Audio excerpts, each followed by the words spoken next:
Trading में ICT concept को बहुत पावरफुल माना जाता है, लेकिन सच्चाई यह है कि बहुत से ट्रेडर्स इसको समझने में बहुत स्ट्रगल करते हैं। Liquidity, fair value gap, order blocks, उन्हें अक्सर इस तरह से समझाया जाता है जो बहुत ज्यादा मुश्किल और उलझा हुआ लगता है। इसीलिए इस वीडियो में आईसीटी ट्रेडिंग को आसान भाषा में समझाया गया है और आज के इस वीडियो में आप सीखेंगे लिक्विडिटी असल में क्या है और इंस्टीट्यूशंस, हम और आप जैसे रिटेल ट्रेडर्स के खिलाफ इसका इस्तेमाल कैसे करती हैं, फेयर वैल्यू गैप्स के पीछे का राज और उन्हें कॉन्फिडेंस के साथ कैसे ट्रेड करें, पावर ऑफ 3, एक्यूमुलेशन, डिस्ट्रीब्यूशन और एक्सपेंशन। अगर आपने इसे अच्छे से समझ लिया तो आप तुरंत पहचान सकते हैं कि कैसे स्मार्ट मनी बड़े मूव से पहले जाल बिछाता है, एक प्रो की तरह वैलिड ऑर्डर ब्लॉक्स को कैसे स्पॉट और ट्रेड करें, रियल चार्ट एग्जाम्पल्स का इस्तेमाल करके इन कॉन्सेप्ट को स्टेप बाय स्टेप कैसे अप्लाई करें। अगर आपने इस वीडियो को लास्ट तक देख लिया तो आप लिक्विडिटी ट्रैप में फंसने से बच सकते हैं, फेयर वैल्यू गैप्स और ऑर्डर ब्लॉक्स को कॉन्फिडेंस के साथ ट्रेड कर सकते हैं, पावर ऑफ 3 जैसे स्मार्ट मनी पैटर्न पहचानने लगेंगे और आप स्मार्ट मनी के फुटप्रिंट की एक्टिविटी को देखकर एंट्री लेना सीख सकते हैं। चलिए शुरू करते हैं सबसे जरूरी हिस्से से, लिक्विडिटी। अब जरा चार्ट पर ध्यान दीजिए। यहां आपको कुछ हाईज दिख रहे हैं, कुछ लोज दिख रहे हैं। आमतौर पर रिटेल ट्रेडर क्या करता है, वह पिछले हाई के ऊपर बाई स्टॉप लगाता है या शॉर्ट में स्टॉप लॉस रखता है, पिछले लो के नीचे सेल स्टॉप या लॉन्ग का स्टॉप लॉस रखता है। अब यहीं पर एक बहुत बड़ा सवाल उठता है, क्या आपको लगता है कि इतना सारा पैसा, इतना सारा ऑर्डर्स ऐसे ही पड़ा रहेगा और कोई उसे उठाएगा नहीं? बिल्कुल उठाएगा। और वही काम करता है स्मार्ट मनी। जब हम बाई साइड लिक्विडिटी की बात करते हैं तो इसका मतलब होता है वो सारी बाई स्टॉप ऑर्डर्स जो पिछले हाईज के ऊपर जमा होती हैं। चार्ट पर देखिए, मान लीजिए ये एक साफ सुथरा हाई है। यहां जितने भी ट्रेडर्स ने शॉर्ट किया है उनका स्टॉप लॉस इसी हाई के ऊपर होगा। साथ ही ब्रेकआउट ट्रेडर्स भी यहीं बाय स्टॉप लगाकर बैठे होंगे। अब स्मार्ट मनी को अगर सेल करना है तो उसे बायर्स चाहिए, और बायर्स कहां हैं? बिल्कुल इसी हाई के ऊपर। इसीलिए प्राइस को जानबूझकर ऊपर धकेला जाता है, हाईज के ऊपर विक जाती है, ब्रेकआउट लगता है, रिटेल ट्रेडर्स खुश होते हैं कि चलो ब्रेकआउट मिल गया, और उसी समय इंस्टीट्यूशंस अपनी सेल पोजीशंस भर देती हैं, और उसके बाद जो रिवर्सल आता है वही असली चाल होती है। अब चार्ट को थोड़ा जूम आउट करके देखिए। जब प्राइस पिछले लोस के नीचे जाती है तो वही कहानी सेल साइड लिक्विडिटी में होती है। लॉन्ग ट्रेडर्स के स्टॉप लॉस, ब्रेकआउट सेलर के सेल स्टॉप, सब कुछ लो के नीचे पड़ा होता है। स्मार्ट मनी को अगर बाय करना है तो उसे सेलर चाहिए, इसलिए प्राइस को सपोर्ट के नीचे ले जाकर पैनिक क्रिएट किया जाता है। लोग सोचते हैं मार्केट टूट गई, और उसी डर में स्मार्ट मनी क्वाइटली खरीदारी कर लेती है। और फिर जब प्राइस ऊपर जाती है तब रिटेल ट्रेडर समझ नहीं पाता कि अभी तो सपोर्ट टूटा था, अब ये ऊपर कैसे जा रहा है। यहीं से लिक्विडिटी ट्रैप का कॉन्सेप्ट जन्म लेता है। जरा इस रेंज को देखिए। प्राइस काफी देर से साइडवेज चल रही है, ऊपर और नीचे दोनों तरफ बराबर के हाईज और लोज बने हुए हैं। रिटेल ट्रेडर्स को लगता है कि ब्रेकआउट कभी भी आएगा, लेकिन स्मार्ट मनी इस रेंज को इसलिए बनाए रखती है ताकि दोनों तरफ लिक्विडिटी जमा होती रहे। फिर अचानक प्राइस ऊपर जाती है, रेंज हाई तोड़ती है, ब्रेकआउट लगता है, बाई साइड लिक्विडिटी क्लियर होती है और तुरंत प्राइस वापस रेंज के अंदर आ जाती है। यही है by side liquidity trap.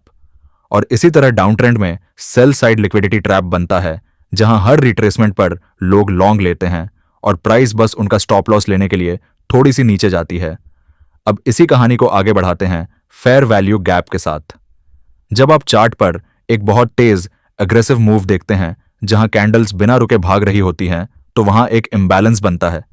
Market ने इतनी तेजी से मूव किया कि बायर्स और सेलर्स प्रॉपरली मैच ही नहीं हो पाए।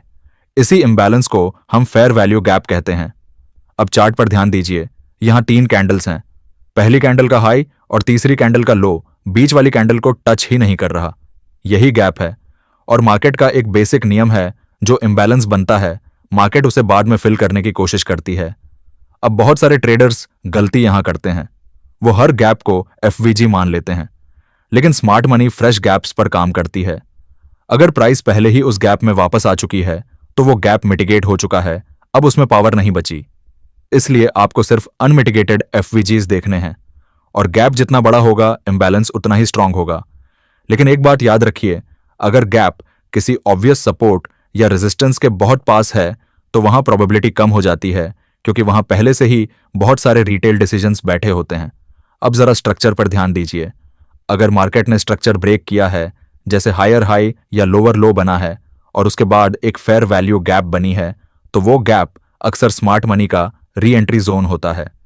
प्राइस वहां वापस आती है, रिटेल ट्रेडर्स डरते हैं, लेकिन वही जगह इंस्टीट्यूशंस के लिए डिस्काउंट होती है। अब इस पूरी कहानी को एक बड़े फ्रेमवर्क में डालते हैं, पावर ऑफ 3। ये कॉन्सेप्ट आपको बताएगा कि मार्केट आखिर करती क्या है। पहला फेज होता है कंसोलिडेशन या एक्यूमुलेशन। चार्ट पर देखिए, प्राइस बहुत देर तक साइडवेज चल रही है, वॉल्यूम कम है, वॉलेटिलिटी कम है, रिटेल ट्रेडर्स बोर्ड हो जाते हैं। लेकिन यही वो समय होता है जब smart money quietly positions build कर रही होती है। दूसरा फेज होता है मैनिपुलेशन। अचानक प्राइस एक तरफ भागती है, ब्रेकआउट दिखता है, स्टॉप्स ट्रिगर होते हैं, इमोशंस पीक पर होते हैं। और तीसरा फेज होता है एक्सपेंशन या मार्कडाउन, मार्कअप। अब जब लिक्विडिटी कलेक्ट हो चुकी है तो मार्केट असली डायरेक्शन में तेजी से मूव करती है। बुलिश सिनेरियो में पहले एक्यूमुलेशन होता है, फिर नीचे की तरफ fake breakdown, sell side liquidity SVEEP और फिर जोरदार मार्कअप। बेरिश सिनेरियो में पहले डिस्ट्रीब्यूशन, फिर ऊपर की तरफ fake breakout, by side liquidity SVEEP और फिर तेज गिरावट। अगर आप सिर्फ इसी स्ट्रक्चर को समझ लें तो आप 90% रैंडम ट्रेड से बच सकते हैं। और अब इस कहानी को और गहरा करते हैं ऑर्डर ब्लॉक्स के साथ। ऑर्डर ब्लॉक कोई साधारण सपोर्ट या रेजिस्टेंस नहीं है। ये वो जगह है जहां इंस्टीट्यूशंस ने भारी मात्रा में ऑर्डर्स डाले होते हैं। चार्ट पर देखिए, यहां एक छोटी सी कैंडल है और उसके बाद एक बहुत बड़ा इंपल्सिव मूव आया है। वही आखिरी कैंडल जहां से ये मूव शुरू हुआ, वही ऑर्डर ब्लॉक है। बुलिश केस में last bearish candle, bearish case में लास्ट बुलिश कैंडल। अब सपोर्ट रेजिस्टेंस थिन लाइंस होती हैं, बार बार टेस्ट होती है, लेकिन ऑर्डर ब्लॉक एक मोटा जोन होता है क्योंकि वहां ऑर्डर्स का क्लस्टर होता है और ऑर्डर ब्लॉक आमतौर पर वन टाइम रिएक्शन देता है। अगर प्राइस एक बार वहां जाकर रिएक्ट कर चुकी है तो उसकी पावर कम हो जाती है। इसलिए आपको फ्रेश अनटच्ड ऑर्डर ब्लॉक्स देखने हैं, लेकिन हर ऑर्डर ब्लॉक वैलिड नहीं होता। उसके पीछे इंबैलेंस होना चाहिए, यानी फेयर वैल्यू गैप या स्ट्रॉन्ग डिस्प्लेसमेंट। और सबसे जरूरी बात, ऑर्डर ब्लॉक के बाद स्ट्रक्चर ब्रेक या चेंज ऑफ कैरेक्टर होना चाहिए। अगर ऑर्डर ब्लॉक से मार्केट ने ट्रेंड नहीं बदला तो वो सिर्फ एक रैंडम कैंडल है, इंस्टीट्यूशनल फुटप्रिंट नहीं। अब जरा सोचिए, अगर आप लिक्विडिटी, एफवीजी, पावर ऑफ 3 और ऑन ऑर्डर ब्लॉक, इन चारों को एक साथ जोड़ दें तो आपको एक ऐसा फ्रेमवर्क मिलता है जो मार्केट को पढ़ने का तरीका बदल देता है। आप अब इंडिकेटर्स पर डिपेंड नहीं रहते और यही असली आईसीटी माइंडसेट है। यहां देखिए, पहले प्राइस एक टाइट रेंज में घूम रही है, कोई डायरेक्शन नहीं, सब कंफ्यूज्ड हैं। रिटेल ट्रेडर्स छोटे छोटे ट्रेड्स ले रहे हैं, स्टॉप लॉस कट रहे हैं, लेकिन स्मार्ट मनी को जल्दी नहीं है। उसे पता है कि लिक्विडिटी जमा हो रही है। अब अचानक प्राइस नीचे जाती है, रेंज लो के नीचे एक शार्प विक बनती है। लोग पैनिक में सेल कर देते हैं। टेलीग्राम ग्रुप्स पर मैसेजेस आने लगते हैं कि मार्केट क्रैश होने वाली है। लेकिन अगर आप ध्यान से देखें तो यही सेल साइड लिक्विडिटी स्वीप है। उसी जगह, उसी नीचे के हिस्से में एक फेयर वैल्यू गैप भी बनती है और उसके बाद प्राइस वापस ऊपर आकर उस गैप को रिस्पेक्ट करती है। यहीं से स्मार्ट मनी की बाइंग शुरू हो चुकी है। अब यहां एक छोटा सा रिट्रेसमेंट आता है। रिटेल ट्रेडर्स डर जाते हैं, सोचते हैं फेक मूव था, लेकिन चार्ट पर स्ट्रक्चर अभी भी इंटैक्ट है, हायर लो बना हुआ है और यहीं पर एक फ्रेश बुलिश ऑर्डर ब्लॉक भी मौजूद है जो अभी तक टच नहीं हुआ। प्राइस जब वहां वापस आती है तो वही लो रिस्क एंट्री होती है जहां स्मार्ट मनी फिर से ऐड करती है। अब यहां आपको पावर ऑफ 3 साफ दिखाई देता है। एक्यूमुलेशन पहले हो चुका है, मैनिपुलेशन सेल साइड लिक्विडिटी के जरिए हो चुकी है और अब मार्कअप फेज शुरू हो रहा है। कैंडल्स लंबी हो रही हैं, रिट्रेसमेंट्स शैलो हो रहे हैं। यही वो फेज है जहां रिटेल ट्रेडर्स लेट एंट्री लेते हैं और स्मार्ट मनी एग्जिट की तैयारी करती है।